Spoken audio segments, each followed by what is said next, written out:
could Liverpool sign Alexander Isak this summer to add him to an amazing front three, including Mohamed Salah and Florian Wirtz? I say that because Florian Wirtz is essentially signed. All the major news outlets are reporting the same thing. It's a matter of time.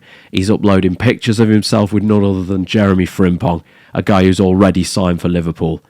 But can they do that? Can they pull it off? Because let's be honest, the total outlay for Liverpool, if you include Florian Wirtz and the mooted deal for Milos Kerkez, is about 200 million, isn't it? You've got 30 on Frimpong, you've got another 100 plus on Florian Wirtz, and then you've got the reported 40 to 50 million on Milos Kerkez, and then you want to spend another 130 to 150 on Alexander Isak.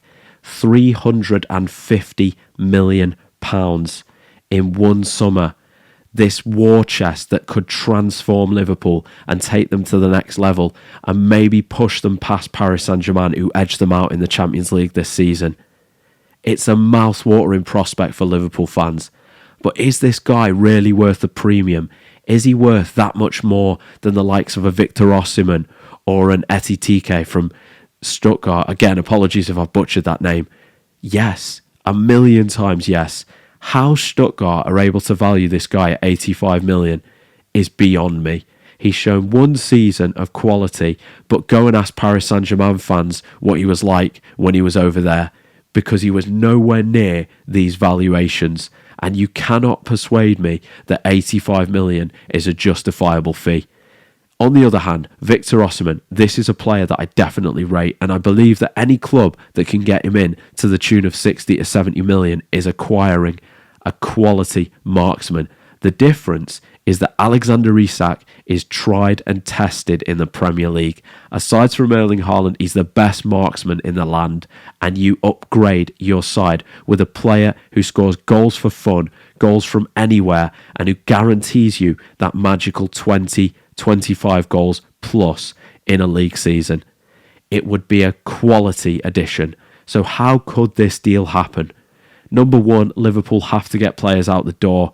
The likes of Darwin Núñez has to go for big money. We're talking 60, 70, 80 million pounds to Saudi Arabia if needs be. You've got Jarell Quansah, who could bring in another 40. I don't know how. Don't know why that's his valuation, but if they're prepared to pay it, then fair enough. And then you've got the likes of Luis Diaz, who could potentially move on as well. And I believe that if you get those three out the door, you are already looking close to 200 million. And at that point, it starts to look a lot better for Liverpool financially.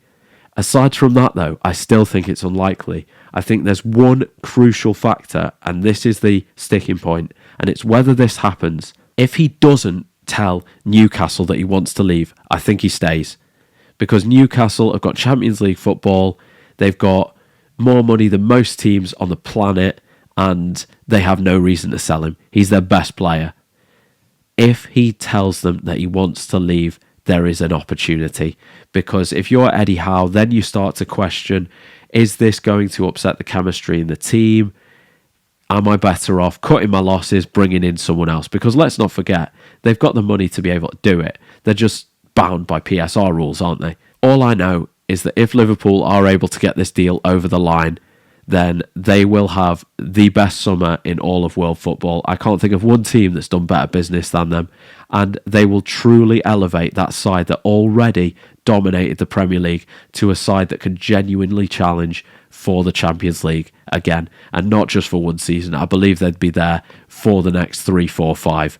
This is a frightening prospect. But let me know your thoughts in the comment section down below. And if you did enjoy this video, please consider subscribing to the channel. Take care.